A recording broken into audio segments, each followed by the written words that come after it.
Bonjour tout le monde. Alors aujourd'hui, on a décidé de faire un petit spécial sur la chaîne. On a décidé de couvrir nul autre que le Super Bowl 55 qui a eu lieu hier. Juste avant de commencer, comment vous l'avez trouvé vite fait, avant qu'on aille en profondeur tantôt? Ah, assez décevant. C'était quelqu'un qui tirait sur un corps mort. Décevant, toi, Seb? Ouais, honnêtement, je pense que le mot, c'est décevant, mais aussi un peu surpris, honnêtement. Je m'attendais pas à ça je m'attendais pas à ce résultat-là, puis à un match autant dominant du côté des Bucks, là. Parfait, parfait. On va aller en profondeur tantôt. Avant, on va faire un petit avant-match. On va regarder les deux côtés qui étaient en présence. Parce que les Chiefs ont pas bien joué. Fait qu'on va juste leur Ouais. donner une juste valeur. Alors, à l'attaque, pendant que je règle le côté stats que tout le monde les voit. Alors, en attaque, on a une on a 300 on a 303,4 verges de moyenne par la passe. On est les meilleurs de la ligue là-dedans. Dan, t'en penses quoi des stats de l'équipe? Les stats à l'offense sont depuis au moins 2 ans, depuis l'année MVP de Mahomes, sont toujours dans le top 3 au minimum, dans presque tout sauf la course. C'est une équipe dominante par la passe. T'as des armes à pu finir. T'as Mahomes. T'as peut-être dans la conversation le meilleur tight end de l'histoire avec Gronk et Tony Gonzalez. T'as Tyreek Hill qui est le joueur le plus rapide de la NFL. Puis d'autres joueurs aussi vite que lui. Puis leur nouvelle addition aussi, Clyde, la rookie cette année, qui joue quand même très bien, malgré les blessures qu'il a dû surmonter. Mais en général, l'offense, écoute, c'était leur meilleur avantage dans cette équipe-là, malgré leur défense qui était assez bonne. Puis est-ce que si on regarde, mettons, sur papier, puis statistiquement, depuis, mettons, 2-3 saisons, si on peut dire que les Chiefs, ils ont une des meilleures attaques de l'histoire de la NFL. Ah, clairement. Je pense que c'est la meilleure équipe de pass ever. Par la passe, L'année où c'est qu'Alex Smith jouait était aussi bonne, peut-être pas aussi bonne côté talent Mahomes parce que le playbook a dû changer, mais définitivement une équipe dominante par la passe ou par toute équipe dans l'histoire compris. C'est pas les meilleurs receveurs, mais c'est le meilleur receiving core qu'on a vu depuis un assez long bout de temps. Je peux pas penser vite de même à un core qui est meilleur que ça en général. Même sur le banc, ils sont talentueux. Puis, ben, tu as un des meilleurs tight ends de tous les temps. shout out aussi au Greatest Show on Turf des Rams au début des années 2000 aussi. Ça, Mm. toi, à regarder ça, tu penses quoi de l'attaque des Chiefs en saison? Ben, moi, je trouve qu'en saison, les Chiefs, ils nous ont démontré qu'il y avait une super bonne attaque qui était capable de gagner des matchs avec beaucoup de points d'écart. Puis, tu sais, on le savait là, que surtout depuis l'arrivée de Mahomes, que les Chiefs sont une équipe extrêmement dominante côté offensive. Puis ça m'a juste, honnêtement, étonné que dans un match de Super Bowl aussi important que ça, l'attaque a été limitée à cause que la défense des Bucks était honnêtement très, très bonne. Puis ils ont su comment bien mettre de la pression sur Mahomes. Puis honnêtement, oui, c'est une mauvaise partie des Chiefs, mais c'est une excellente partie des Bucks aussi. Oh oui, ça a été une grosse game des deux côtés. Moi, ce que j'aime de l'attaque des Chiefs, c'est qu'elle est diversifiée parce qu'on a genre, oui, on a des receveurs étoiles en Sammy Watkins, Tyreek Hill, puis Travis Kelce, qui c'est le tight end. Mais aussi, on est capable de diversifier en ayant Clyde Edwards-Helaire qui peut faire des gros jeux par la course, qui est un gars solide pour un rookie. Pour vrai, l'attaque des Chiefs en saison était vraiment très bonne. Passons à la défense, qui tire un peu plus de la patte. Si on regarde statistiquement, ils ont accordé 236,2 verges par la passe, 122,1 verges en moyenne par la course pour le 21e rang dans la NFL, puis 32 sacs obtenus pour le 14e rang. C'est pas des très belles statistiques pour des champions de Super Bowl, par contre, ça, les gars. Mais une équipe assez étonnante sur papier, malgré tout, la défense a quand même maintenu plusieurs bonnes équipes en dessous de 15 points. ils ont quand même, j'ai checké les statistiques un petit peu plus en profondeur, c'est pas vraiment une équipe étoile, mais définitivement, 14e environ, 14-15e, on peut dire, mais étonnamment bonne malgré le manque de présence de sport sur papier. T'as un Matthew qui est très bon, on va se le dire, puis t'as Chris Jones qui est cette année un peu moins bon que l'année passée avec ses 16 sacks, mais aussi bon que dans les meilleurs defensive tackles de la ligue. Mhm.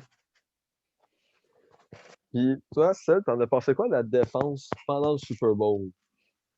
Et La pendant le défense des Chiefs. Super Bowl, et là là. Et là là est le mot. Ouais, c'est ça. Honnêtement, je sais pas trop par où commencer, mais mettons, on va commencer par le début, ça serait peut-être bon. Honnêtement, ouais. Pas de pression sur Brady.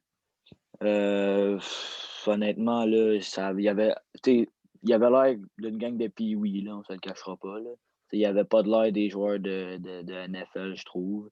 Il y a eu quelques jeux qui étaient bien, si je peux dire ça de même.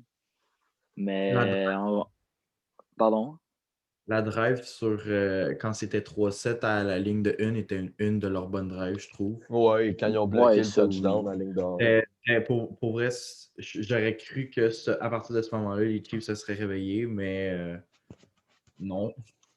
Ben, Mais selon moi, ce qui a fait en sorte que les Chiefs ne se sont pas réveillés, c'est l'offense, là. Ouais, l'offense avait beaucoup de misère. Parce que honnêtement, là, j'ai calculé là, OK, au troisième quart, OK? J'ai calculé, là, puis c'est peut-être pas le chiffre exact, là, mais j'ai compté à peu près là, 17 passes qui n'ont pas été attrapées que les joueurs avaient dans les mains directes. Mm. Dans ces alentours-là. Là. Mais tu regardes même des joueurs comme Kelsey ou Tyreek Hill, là, que, on s'entend, c'est deux des meilleurs receveurs de la ligue. Là. Ouais. Même eux autres, c'était comme ils l'avaient dans les mains, puis je sais pas qu'est-ce qui s'est passé, qu'est-ce qu'ils ont mis dans leur Gatorade, mais ils n'ont pas mis de l'eau certain. Non, effectivement. Moi, pour le Super Bowl, je vais revenir tantôt, mais ce que j'ai retenu de la défense des Chiefs, c'est vraiment un seul mot, indiscipline. Okay. Le ouais, nombre de pénalités qu'il y a eu du côté des Chiefs, c'est l'enfer. Je vais revenir tantôt, là, mais pour moi, c'est vraiment le mot qui décrit la défense des Chiefs hier. Allons maintenant encore arrière avant de passer du côté des stats de la saison des Buccaneers. Le jeune Patrick Mahomes. Ligue MVP l'année passée. Cette année, a sorti des stats encore une fois incroyables. Pour moi, Mahomes, c'est peut-être way too early, mais il pourrait faire partie des personnes qui le considèrent comme un GOAT plus tard dans sa carrière. Ouais, hier, on a pu démontrer son manque d'expérience un peu dans la ligue, malgré ses efforts incontournables. Son manque d'expérience qui est face à un gars de 43 ans normal. Mais pour vrai, il y a 25 ans, on le voit ici, 25 ans, il y a encore au moins 10 ans dans la ligue. Ah, si c'est pas 15. Ouais, c'est ça. Si tu regardes Brady qui est grandi à 43 ans, qui est encore là. Mm-hmm. Mais non, c'est ça, le jeune, il va y retourner au Super Bowl. Ça, je suis pas inquiet. C'est sûr. Dans les prochaines années, il va se rendre à 2 championnats. Ça, je suis pas inquiet. Même Tom Brady, dans ses jeunes années, a perdu des Super Bowls. Fait que je suis pas inquiet avec. Oui. Mahomes est un petit peu plus athlétique que Brady. Fait que avec la force, puis c'est un jeune dans son prime. Fait que, il va retourner au Super Bowl l'année prochaine. Avec Si son bras canon. Son surnom à Kansas City, c'est Mega Man. Oui. J'ai lu ça l'autre jour, c'était parce que je suis allé à Kansas City, mais c'était pas cette année-là. Puis le gars, il y avait déjà eu une pratique qu'il l'avait vu lancer comme 85 verges. Fait que son nickname sur le banc, c'était Mega Man. Il a lancé pour 85 verges. Ouais. My Il God. était capable de plus. C'est de machine. Ouais, mais on le voit pas souvent, ça, à cause de souvent l'action qui se passe dans le game, mais pendant la game, il a lancé plusieurs passes de 25 verges en arrière de la ligne de mêlée, puis il l'a lancé comme 30 plus loin, passer la ligne de mêlée. Oh oui. Il y Ouais. a Ça, on regarde. Il n'y avait pas l'air de Vas-y. se forcer. C'était vraiment des efforts, un peu comme moi quand je mets mon pain dans le grille-pain, c'était effortless, c'était rien. Yeah. Tu sais, on regarde ses stats de cette saison. Il y a eu quand même, en 16 matchs, 4740 verges par la passe, 38 passes de toucher, 66,3% de réussite pour 6 interceptions. 6 interceptions à 25 ans, c'est vraiment pas beaucoup, là. Non, ben, que ce soit n'importe quel âge, c'est quand même pas beaucoup, 6 interceptions dans une saison. Tu sais. Oui. Puis, tu sais, on Mais regarde son surtout à pourcentage. surtout à 25 ans. Là. Oui, c'est ça, à 25 ans, t'as pas beaucoup d'expérience. Mais tu sais, Mahomes, il y a déjà un Super Bowl, il y a déjà un League MVP. Mais tu sais, ça reste que c'est quand même juste 6 interceptions pour quelqu'un de 25 ans. C'est vraiment bon, là. Dans la NFL, à 25 ans, tu es encore considéré comme un rookie quand tu es au poste de corps arrière. Là. Ça se passe dans ton prime à genre 30 ans là, au poste de QB habituellement. Là. Ouais. Puis, tu C'est sais, vrai. moi, honnêtement, ce que Danny qui disait là, par rapport qu'il pense que Mahomes va retourner au Super Bowl dans les prochaines années, là, j'ai fait des recherches hier, là, puis il y a une affaire qui m'a vraiment comme sauté aux yeux, OK? Russell Wilson, à sa première saison, sa saison rookie, il a été éliminé en finale de conférence. Mahomes, sa première saison, a été éliminé en finale de conférence. Sa deuxième saison, Russell Wilson a gagné le Super Bowl. Mahomes a gagné le Super Bowl. Sa troisième saison, il a été au Super Bowl. Il a perdu contre Brady. Mahomes, sa troisième saison, a été au Super Super Bowl, perdu Bowl. contre Brady.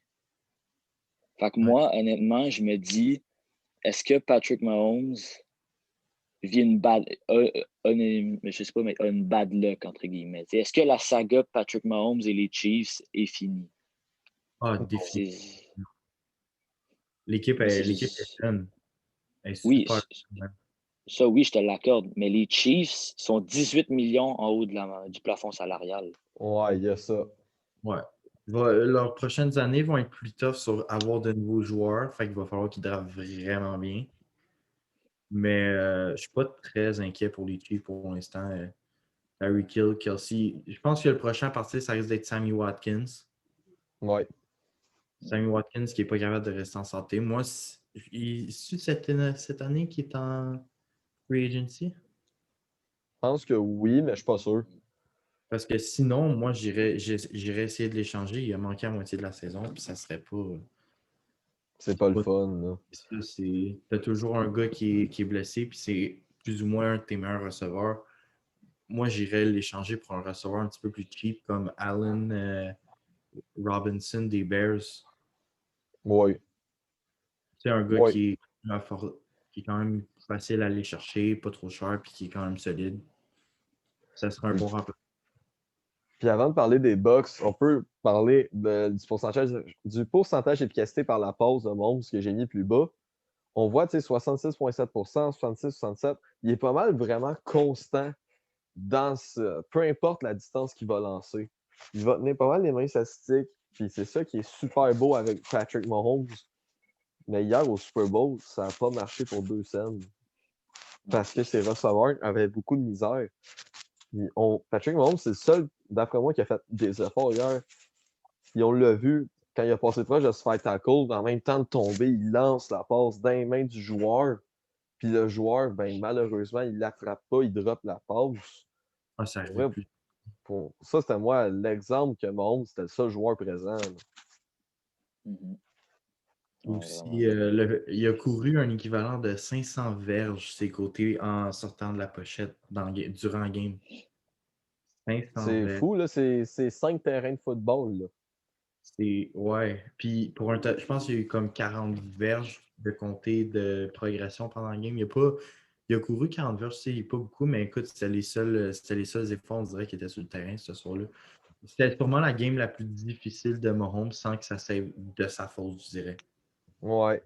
Il y Fait a eu vas-y. quelques lancers, un ou deux, mais pour vrai, Mahomes a joué comme Mahomes normalement, mais son équipe, ses receveurs n'étaient pas là, n'étaient pas alertes. La O-line la O-line était blessée d'ailleurs, mais la O-line qui laissait rentrer tout le monde. Ouais. Ah oui, ça oui. Fait avant de continuer à parler du Super Bowl, on va aller parler de la saison des Buccaneers. Équipe qui était très talentueuse avant l'arrivée de Brady. On s'entend là-dessus. À part Wow. Jameis Winston qui a lancé 30 interceptions pour 30 passes de toucher. On s'entend que c'est vraiment pas bon. On dirait mon ratio à Call of Duty. Si on regarde l'attaque des, on regarde l'attaque des Buccaneers, c'est la deuxième meilleure attaque dans les airs par la passe. Fait qu'on avait vraiment un duel de feu par la passe. La meilleure attaque avec 303,4 verges, je me souviens bien, contre la deuxième attaque par la passe à 289,1 verges. Puis on trouve des excellents receveurs de ce côté-là aussi, dont Mike Evans, Rob Gronkowski, puis j'ai mis Leonard Fournette parce qu'il est capable de jouer la course et de jouer les réceptions, on l'a vu hier. Chris Goodwin aussi, qui était Ouais, Chris Godwin aussi. très bon. Ouais, Godwin. Il y avait aussi Miller, leur petit skinny, leur petit tiny fast dude, qui était souvent les balles de profondeur, c'était souvent lui qui était lancé. Mike Evans, qui était la red zone threat. Pour vrai, leur équipe était mieux balancée, je trouve, que les Chiefs Les Chiefs. côté menace, parce que tu sais, souvent, Sammy Watkins et Tyreek Hill, les deux sont plus ou moins ressemblants l'un à l'autre. Les deux sont pas très grands, courent très vite, vont chercher des passes profondeur. Tandis que Mike Evans, c'est beaucoup plus un red zone threat. Cette année, je pense qu'on a eu 13 touchdowns cette saison. Juste à Mike Evans, 13 touchdowns. On l'a ici, ouais, 13 touchdowns, puis 14,4 verges par réception. Ouais. Puis c'était pas nécessairement des grandes passes qu'il faisait parce que souvent c'était du 20 verges. J'arrivais dans le red zone, puis il en lançait une à Mike Evans qui est assez. Il est grand, il est capable de outplay de pas mal de receveurs sur un jump ball de receveur de corner. Rob Gronkowski, qui est une année résurrection un peu, dont 623 verges, qui est assez bon. 7 touchdowns, c'est excellent pour un gars qui sort d'une retraite. Puis sa présence aussi sur les blocs. Oui. On l'a vu beaucoup au Super Bowl. Gronkowski est capable de bloquer autant que de faire des touchdowns. Il en a fait 2 même. Puis Ouais. en parlant de Rob Gronkowski, là, petite anecdote, je ne sais pas si vous êtes au courant, là, mais Rob Gronkowski avait, avant la saison de football, était supposé signer un contrat dans la WWE. Moi, je l'ai vu ça. Oui, c'est ça. Puis il était supposé signer un contrat avec la WWE, mais finalement, il a signé un contrat avec les Buccaneers. Puis, tu sais, c'est juste que je trouve ça drôle que le gars, il passe de retraite à aller peut-être dans le WWE, à revenir de sa retraite puis gagner un Super Bowl. Tu sais. Ouais. Ah, Gronkowski qui est un party monster puis une vie de fou.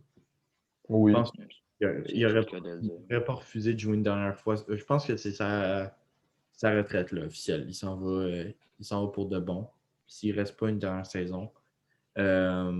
Mais Gronk, il a tellement de choses à faire. Il est jeune encore, je pense qu'il a 33 ans, max. Ouais, gros match. Je peux aller voir vite fait. En attendant, Moi, vous continuez à parler. Moi, honnêtement, je pense que Gronk, il va. Parce que Brady a un contrat de 2 ans avec les Bucks. Il y a 31 Gronk qui s'en va sur ses 32. My God, OK. C'est assez jeune. Ouais. Mais oui. Puis moi, je pense que je pense que genre Gronk, moi je pense qu'il va revenir avec les Bucks, mais comme tout dépendamment, genre je pense qu'il va comme essayer d'arranger de quoi pour pouvoir revenir, tu sais, mais Moi, je pense que s'il continue une année de plus dans la NFL, ça va être avec les Bucks, mais pas une autre équipe. non, c'est ça, parce que moi je pense qu'il va vouloir jouer avec Brady pour sa Ouais. vraie dernière saison, là. Puis, définitivement, les running backs cette année, c'était leur grande faiblesse aux Bucks. Il y avait plusieurs running backs, mais les 3 n'étaient pas super efficaces. 3,8 verges, c'est dans la moyenne, c'est correct, mais sur 97 courses, 367 verges, c'est pas beaucoup.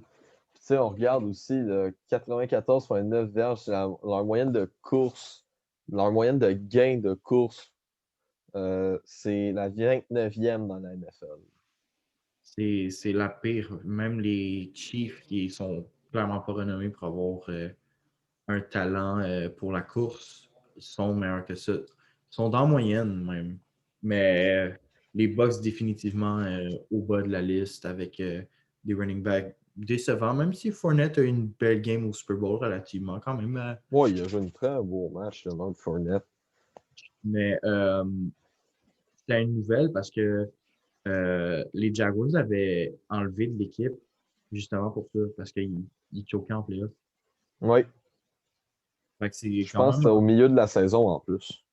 Ouais. Euh, un petit peu au début. Bah, dans ce coin-là, là, début-milieu, là, dans ce coin-là, Mais, pas mal. non, définitivement un regret des Jaguars, je pense, de l'avoir laissé partir parce que c'est un bon. Écoute, il était bien mieux dans les playoffs que dans sa saison régulière. Oui. Fait après avoir parlé de l'attaque en général, allons du côté de la défense. La défense, à pause hier, elle était, on pourrait dire, correcte face à la pause. 246,6 verges pour le 21e rang pour les défenses en NFL. Par la course, par contre, c'était la meilleure contre la course. Et en termes de sac, elle était top 5. Donc, les Chiefs avaient affaire à une défense très solide pour le jeu au sol et pour mettre de la pression. On l'a vu hier, il y a eu beaucoup de sacs du corps aux dépens de Patrick Mahomes. Mm-hmm. Puis surtout le fait que que les Chiefs aient des joueurs de blessés dans leur O-line, ça l'a pas aidé. C'est ça, ou des joueurs qui manquent, comme Laurent Duvernay-Tardif, qui était pas Ouais, là ben oui. aussi. Ben oui. Puis c'est ça. Déjà, t'enlèves Duvernay Tardif, puis t'enlèves les deux ou trois autres joueurs qui étaient blessés. Est-ce que ça fait une différence? Est-ce que ça aurait fait une différence aussi majeure que les Chiefs auraient pu quand même remporter le Super Bowl? Je pense pas, parce que les Bucks ont joué une excellente partie en défense. Mm-hmm. Mais ça aurait aidé. Selon moi, le score aurait été plus serré, mais je pense que les Bucks l'auraient quand même remporté. Pour vrai, commencer, on va parler de la ligne défensive des Bucks.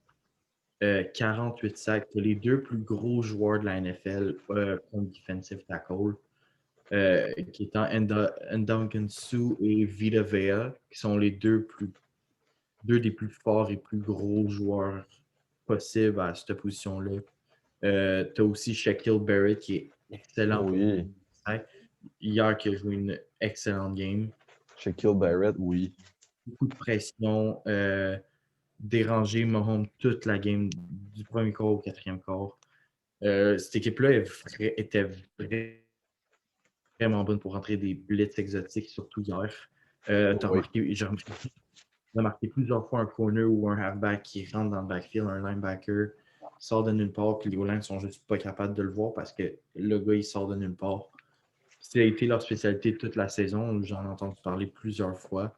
Et ça explique aussi pourquoi leur moyenne de verges accordée est aussi élevée, parce que c'est beaucoup de blitz à l'extérieur des linebackers. Il y a beaucoup de DB qui blitz pendant la saison, fait que ça accorde plus de verges. Mais ça reste une équipe avec des corners vraiment, moi je dirais élite. Hier, leur performance était élite, tout simplement. Oui. Puis aussi, ouais, une performance vraiment qui m'a marqué dans la défense des Bucks, c'est la performance de Levante David. Oui. Levante David qui a été très, très, très solide face à l'attaque des Bucks. M'a continué d'en parler une fois rendu à notre sujet du Super Bowl en tant que tel. Mais même pendant la saison, on regarde les stats. Levante David était un joueur quand même pas étoile et tout, mais il était un joueur solide pour la défensive des Bucks. Ouais. Levante David hier avec une excellente game, autant que Shaquille Barrett au même niveau, met de la pression. Je pense qu'il y a eu un pic, plusieurs plaqués. Les deux étaient pour, à mon avis, les deux stars de la défense hier. Le reste de l'équipe était excellent aussi. La recrue aussi des Bucks était excellente avec un pick contre Harry Kill. Et Ouais. un Mais Ouais. reste que hier, la défense a juste montré que, à mon avis, cette défense-là était meilleure que leur offense. Oui. Oui, La, 100%. Ben, la, c'était équilibré. leur offense prenait beaucoup l'avantage de ce que la défense faisait avec les picks, etc. Mais je trouve que la défense a vraiment fait la job de neutraliser Mahomes, qui était vraiment de neutraliser les chances qu'il gagne. Si tu as Mahomes qui n'est pas capable d'avoir une seconde pour regarder qu'est-ce qui se passe, tu gagnes le match. Oui. C'est ce qu'on a vu clairement. Mais la défense a vraiment joué le rôle de gagner le Super Bowl, puis Tom Brady et son offense qui fait juste capitaliser sur la défense qui fait des super beaux jeux. Exact. Mhm. Maintenant, parlons un peu de Tom Brady avant d'aller dans nos blabla du Super Bowl. Tom Brady, cette année, n'a toujours pas changé. À part connu ses 2-3 premières games étaient so-so, mais c'est le système de Bruce Arians qui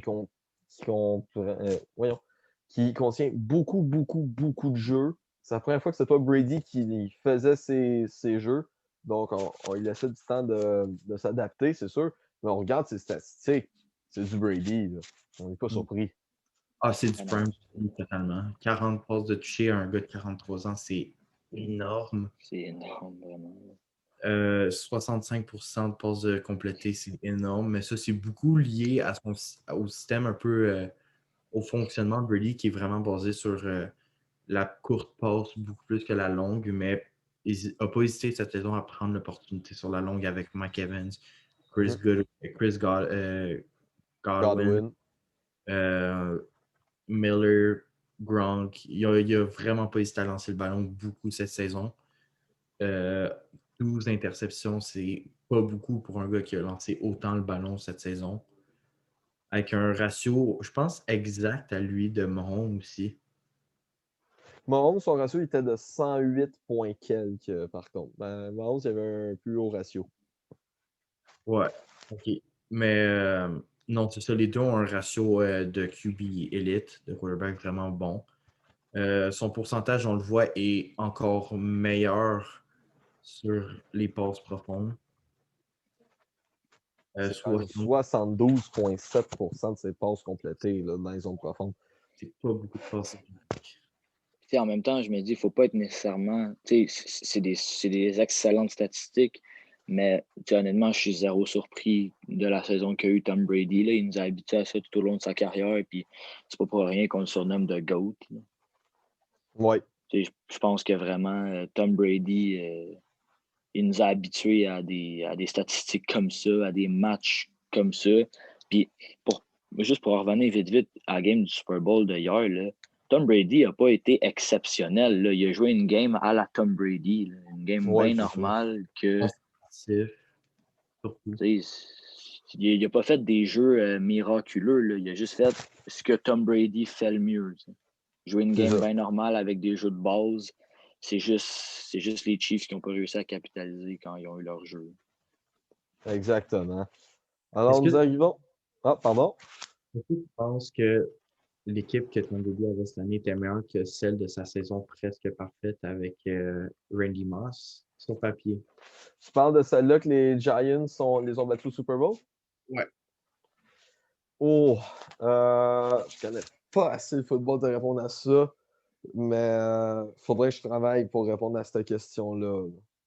Malheureusement. C'est pas avec moi que tu auras ta réponse. Je suis désolé. C'est pas avec moi non plus, désolé, Danick.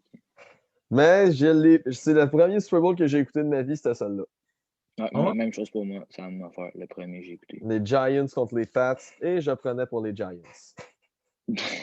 J'ai toujours pris contre Brady, même quand je savais même pas c'était qui. J'ai jamais parié d'argent contre Brady, mais Brady, là, j'ai jamais parié contre Tom Brady. Jamais contre Tom Brady, à part si c'est contre Eli Manning.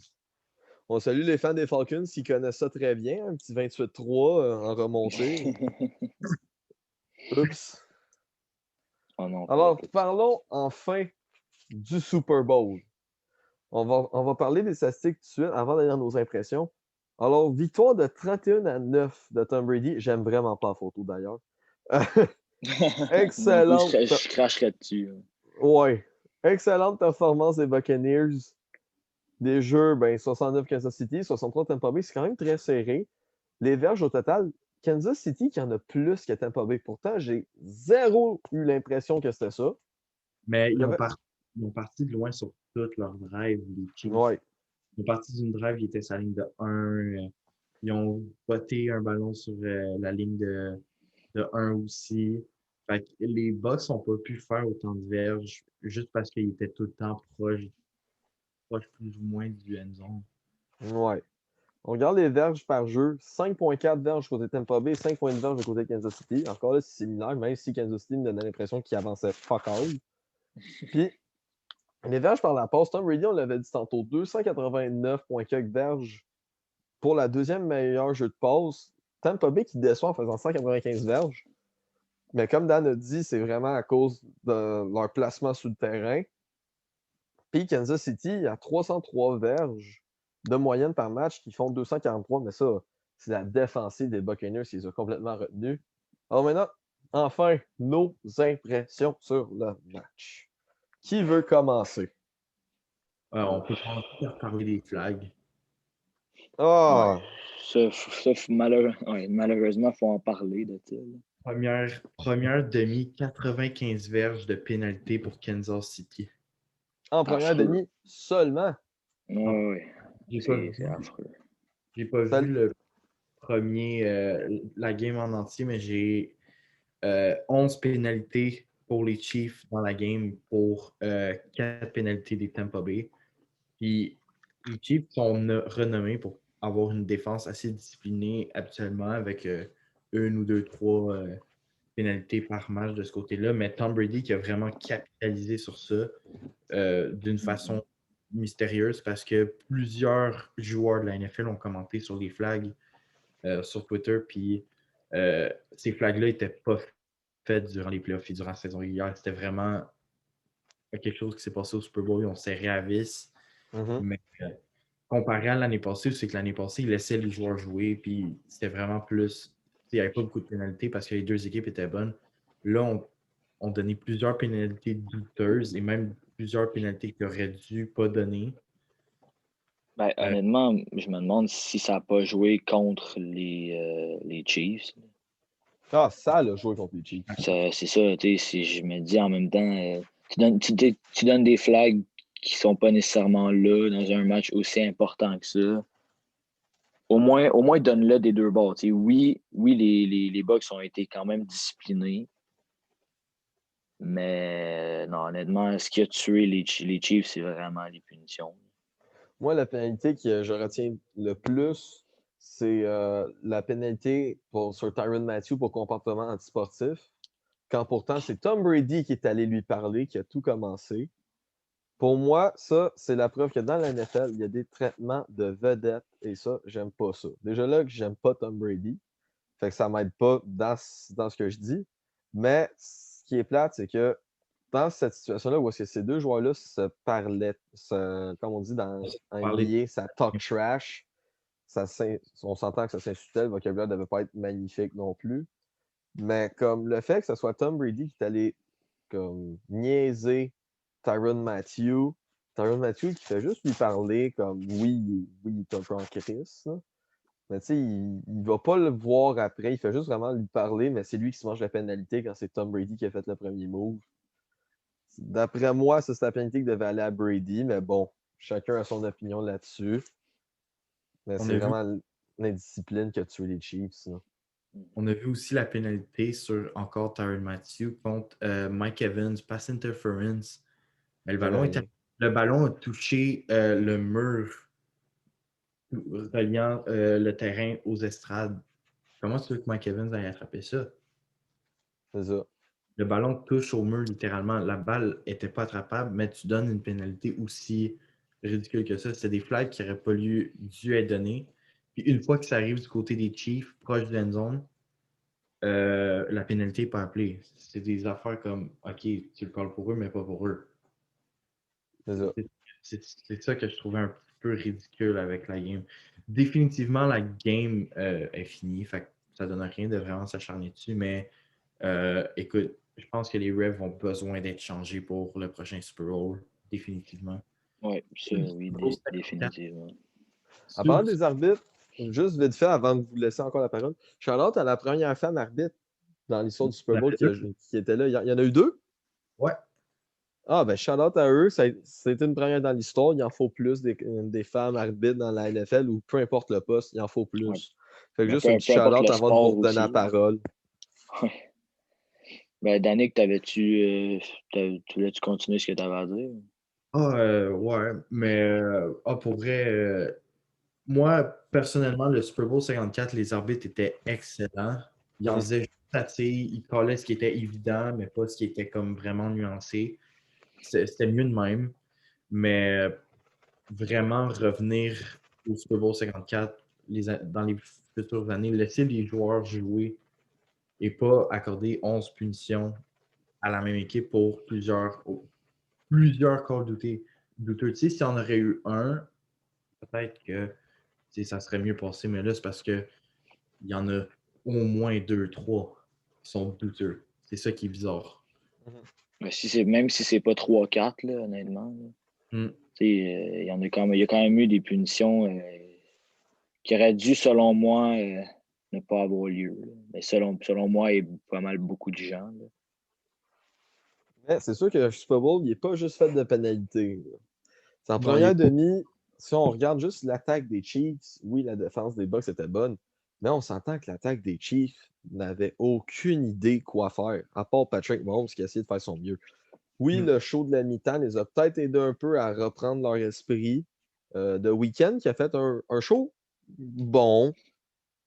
Correct. Là, Ouais, il était beau, là, mais c'était pas Attends, extraordinaire. Là. ça attendait à beaucoup plus vu son investissement de 7 millions pour le Super Bowl lui-même de son compte en banque. Moi, je m'attendais à avoir du monde, d'autres chanteurs que juste un gars solo. C'est arrivé rarement en plus, un gars solo. Effectivement. Mais il a fait quand même la job. Moi, c'est plus en termes de, mettons, de présentation puis de pyrotechnie qu'il manquait des choses. Puis peut-être, mettons, monter le son de sa voix aussi, ça aurait été le fun. Ouais, c'est vrai. Ouais, Ben, ça oui. on l'entendait pas beaucoup, Abel. Mais on a vu la différence entre la première et la deuxième demi. Parce qu'en deuxième demi, les Chiefs ont commencé comme des Chiefs. Par contre, c'est Travis Kelce et Tyreek Hill. Déjà, ils étaient plus présents pendant la deuxième demi. Mais encore là, les gars, les mains des autres receveurs étaient absentes, mais totalement. Là. Mais il n'y en avait juste pas ça. Il n'y en avait pas. Je pense, selon moi, il devait jouer, je sais pas, avec des mitaines de faux, je sais pas quoi. Là. Mais vraiment, là, il attrapait rien. Là. Moi, je comprends juste. Hier, après la game, justement, j'ai posté quelque chose sur Twitter, puis ça ressemble à ça. Là. Je comprends pas comment les Chiefs peuvent avoir une des meilleures offenses de la ligue, un des meilleurs QB de la ligue. Tu brûles la ligue au grand complet cette saison avec une fiche, avec juste 2 De défaites. 14-2, ouais. Ouais, de 14-2. Tu arrives au Super Bowl, puis c'est ton kicker qui te fait tous tes points, puis tu réussis même pas à faire un touché. Honnêtement, c'est que je comprends pas ce qui s'est passé. Là. Une game décevante, mais décevante. Là. Bruce Arians a out-coach Andy Reid là-dessus. C'est un duel d'excellents coachs. Aussi. Le flag aussi qui a été lancé sur la recrue contre Tyreek Hill de comportement antisportif. Ah, Winfield, sous sa pénalité, j'ai trouvé l'explication à sa pénalité, à son agissement. Durant leur match-up cette saison des Bucks contre les Chiefs, que les Chiefs ont remporté, Tyreek Hill fait un touchdown et sur son arrivée au touchdown, fait un peace-out à la recrue. Et comment on peut dire ça aujourd'hui? Une douce revanche du gars, quand même. Douce, tu dis? C'était plus qu'une douce, finalement. Je trouve que c'est une pénalité qui était. La pénalité est très évidente à caller, pas parce que c'était le geste, mais c'était surtout la gesture de se mettre devant lui et de lui faire comprendre. De faire sa célébration dans sa face.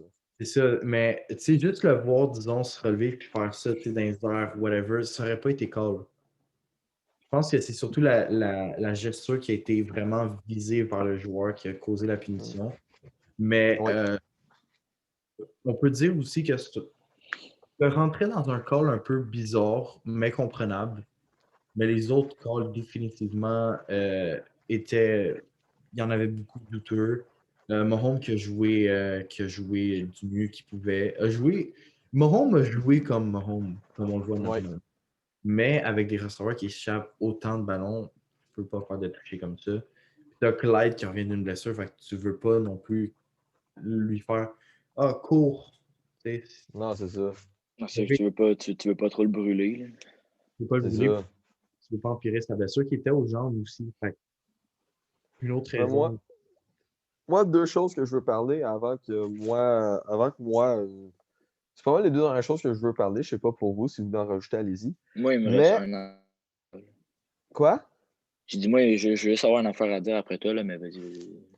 Euh, Déjà là, Leonard Fournette, pour eux autres qui ont écouté quelques Super Bowl de Tom Brady, il me faisait penser à James White.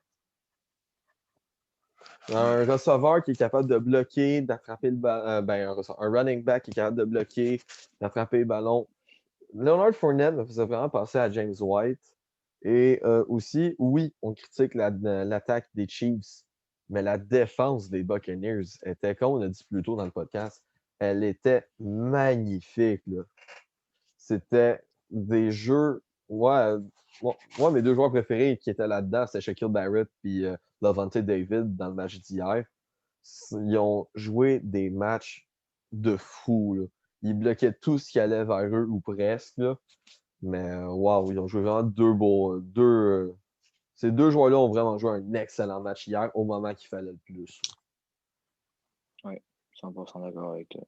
Sur le plus grand stage, on show up pour la game, puis vraiment dominer la défensive avec plusieurs highlights de plusieurs autres joueurs. Jason Pierre-Paul aussi qui a joué une belle game. Oui. La recrue, j'oublie tout le temps son nom, la recrue, qui a une interception. Il y a un autre joueur qui a une Winfield. Vontae Davis, c'est lui qui a une interception. Il y a eu plusieurs belles actions de plusieurs joueurs, mais les deux constants étaient Shaquille Barrett et Lavonte David de loin. Oh oui, oui. Ils ont joué d'excellents matchs, ces deux-là. C'était magnifique. Ouais, vraiment. Ça, t'as dit que tu voulais rajouter quelque chose? Ouais, ben moi, ça a rapport avec Tom Brady. Là. Hier, justement, après le Super Bowl, il y a un de mes amis qui est un grand fan des Chiefs. Il m'a appelé, puis il m'a dit une affaire que j'ai quand même trouvé assez drôle, puis je me suis dit que je voulais vous le partager. Ah, vas-y. Ce qu'il m'a dit, il m'a dit, dans le fond, Tom Brady, ce qu'il a fait au début de la saison, il s'est fermé les yeux, il a pointé une équipe au hasard, il a dit, ça là, Tampa Bay, je vous amène gagner un Super Bowl. Il a ramené son chum Gronkowski. Les Chiefs en finale, Mahomes, il a dit, tu veux un Super Bowl, tu n'as même pas besoin de me battre, je vais te le laisser, je vais le faire moi-même. Je suis d'accord à 80% avec ce propos-là. Genre, on s'entend que c'est un peu exagéré, c'est sûr. Là. Ben oui, mais c'est sûr que c'est absurde, mais C'est en ça. gros, c'est juste que c'est à peu près ça qui s'est Oh passé. Là. oui. Mahomes, il a pas laissé. Mahomes ne voulait pas lui laisser. C'est les Chiefs au complet qui ont dit Ouais. prends-le à part Mahomes. Mais aussi, on s'entend qu'avant que Brady rejoigne les Buccaneers commençaient à avoir une équipe qui avait du potentiel pour se rendre là. Ben oui, Avec les ben oui. Mike Evans, Godwin, je ne sais plus c'est qui le tight end avant Gronkowski. Je pense que c'est O.J. Howard. Oui. Ça, Ouais. O.J. Howard. C'était vraiment une attaque qui était bien. C'était une belle attaque. La défense a commencé à être solide. C'était une équipe qui avait du potentiel avant que Brady se rejoigne quand même. Oui, ça, je te l'accorde à 100%, mais c'est sûr que ça l'a fait pencher dans la balance. Oh Mais oui. juste ce que la remarque que je viens de faire, c'est juste absurde, puis c'était juste en Oh gros oui. pour dire que c'est ça peut penser à ça on peut penser que c'est ça qui s'est passé. C'est ça, parce que peu importe l'équipe qui aurait mis la main sur Brady devenait contender direct. Là. Ben oui, mais oui. Comme avec un gars qui a 6 bagues du Super Bowl, là, on s'entend que. Même les On s'entend que Jaguars auraient été contenders. Là. bon, n'importe quelle équipe, honnêtement. Là. Puis, tu sais, avec son Super Bowl d'hier, là, Tom Brady devient. Tom Brady a remporté plus de Super Bowl que l'entièreté des équipes dans la NFL. C'est vrai. Les plus titrés, je pense, c'est-tu les Steelers? Non, c'est Tom Brady en a 7. Après ça, il y a les Pats qui sont à 6. Ah, Les- ça, les Patriots. Ouais. Mais les Steelers sont dans le top 3, je pense. Ouais, je pense que c'est top 3 ou top 5, quelque chose comme ça. Je pense qu'ils en Ouais, ont 5, justement, les les Steelers. c'est ça. 6. Ouais, c'est ça. Fait que, tu sais, Troisième. En Tom troisième, Brady, c'est un grand homme. J'aime pas Tom Brady, mais faut quand même dire que c'est un des meilleurs de sa profession et même de l'histoire de la NFL. Là. Je peux pas Ben, parler contre ça. Là. non, ben, Je tu peux sais, pas selon moi, parler contre les faits. selon moi, c'est pas un des meilleurs, c'est le meilleur carrière de tous les temps. Selon moi, là. Mhm. Tu sais, Lui, Tom Brady, ce qu'il a accompli, c'est juste. C'est c'est trop. C'est quasiment trop beau pour être vrai. Tu sais. C'est ça. Fait que je sais pas pour vous, mais pour moi, ce podcast peut prendre fin. Ouais, On a pas mal fait le honnêtement. tour.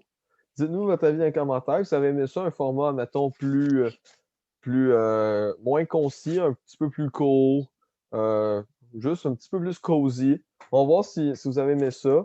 Parlez de la NFL aussi. Dites-nous en commentaire si vous avez aimé ça. N'oubliez pas de partager, de donner un like. Sur ce, on se revoit pour le prochain podcast sur la NBA. Alors, sur ce, passez une bonne journée.